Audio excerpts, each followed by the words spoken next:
तो आज बात करते हैं हुमा कुरैशी की। हाल ही में खबर आई है, बुसान इंटरनेशनल फिल्म फेस्टिवल 2025 में उन्हें एक बड़ा सम्मान मिला है।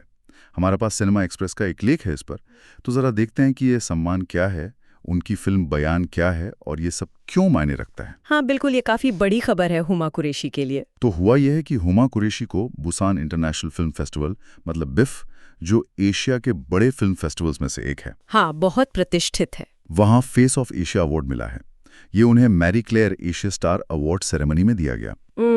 और मजे की बात यह कि इसी फेस्टिवल में उनकी फिल्म बयान का वर्ल्ड प्रीमियर भी हुआ। और इससे पहले ये टोरंटो मतलब टिफ 2025 में भी जा चुकी है। ये वाकई बहुत अहम है।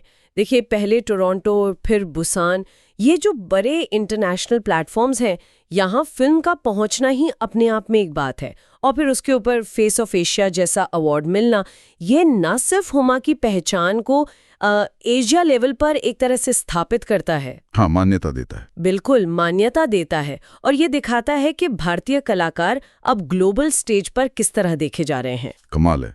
और अवार्ड लेते समय हुमा ने जो कहा वो भी बड़ा दिल को छूने वाला था। उन्होंने अपनी पृष्ठभूमि के बारे में बात की। हाँ, मैंने भी पढ़ा कि वो दिल्ली के एक साधारण परिवार से हैं, पिता निजामुद्दीन बस्ती से, माँ कश्मीर के गांव से, और कैसे उन्हें हमेशा कहा गया कि भाई एक्टिंग तुम्हारे बस की बात नहीं है। उनकी एक लाइन मुझे बहुत अच्छी लगी, यहाँ होना और ये सम्मान पाना सिर्फ मेरे लिए नहीं बल्कि उन सभी छोटी लड़कियों के लिए एक मान्यता है जिन्हें बताया गया है कि कुछ चीजें उनके लिए नहीं हैं।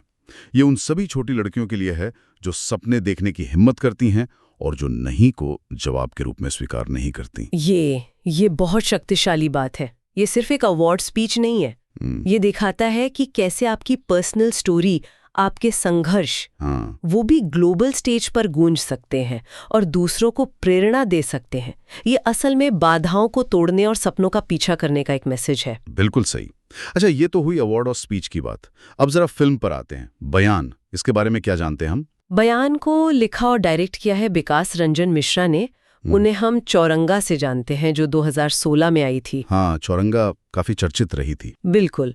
और फिल्म में हुमा के साथ चंद्रचूड़ सिंह है, सचिन खेडेकर, परितोष सैंड, मतलब कास्ट अच्छी है। लेकिन इसका जो प्रोडक्शन साइड है ना, वो भी काफी दिलचस्प है। अच्छा, बताइए जरा। इसे प्रोड्यूस किया है प्लेटून 1 फिल्म्स के शिलादित्य बोरा ने। अब शिलादित्य बोरा का नाम जब आता है तो अक्सर मतलब होता है कि फिल्म फेस्टिवल सर्किट में जाएगी। हाँ, उनका फोकस रहता है उस तरफ। हाँ, जैसे उनकी पिछली फिल्म घात बर्लिनेल में गई थी, पिकासो को नेशनल अवार्ड मिला था। तो ये एक इंडिपेंडेंट फिल्म है जिसे कई लोगों ने मिलकर बनाया है।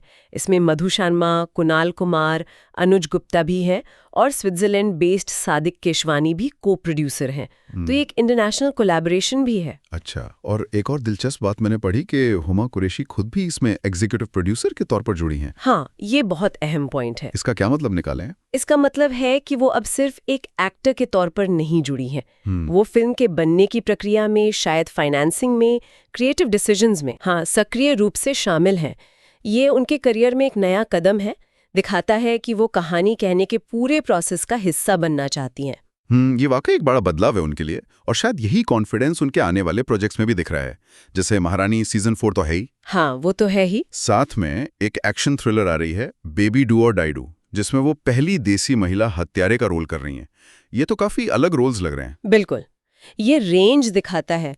मतलब वो अब एक्सपेरिमेंट करने से या चैलेंजिंग रोल लेने से पीछे नहीं हट रही। सही। शायद ये जो इंटरनेशनल पहचान मिल रही है और खुद प्रोड्यूसर बनने का जो आत्मविश्वास आया है, वो उन्हें ऐसे रिस्क लेने की हिम्मत दे रहा है। तो कुल मिलाकर देखें तो हुमा कुरैशी के लिए ये एक काफी महत्वपूर्ण समय चल रहा है। इंटरनेशनल पहचान, फेस्टिवल सर्किट में फिल्म, प्रोडक्शन में कदम, और उनकी अपनी कहानी भी प्रेरणा दे रही है। हाँ, वो तो है ही। है सोचने के लिए क्या कि हुमा की ये सफलता या बयान जैसी फिल्मों का इंटरनेशनल प्लेटफॉर्म पर पहुंचना और कलाकारों का खुद प्रोडक्शन में आना, क्या ये सब मिलकर भारतीय सिनेमा के एक नए दौर की तरफ इशारा कर रहा है, जहां हमारी कहानियां और हमारे कलाकार दोनों ही ग्लोबल लेवल पर अपनी शर्तों पर पहचान बना रहे हैं। इस पर सोचना चाहिए।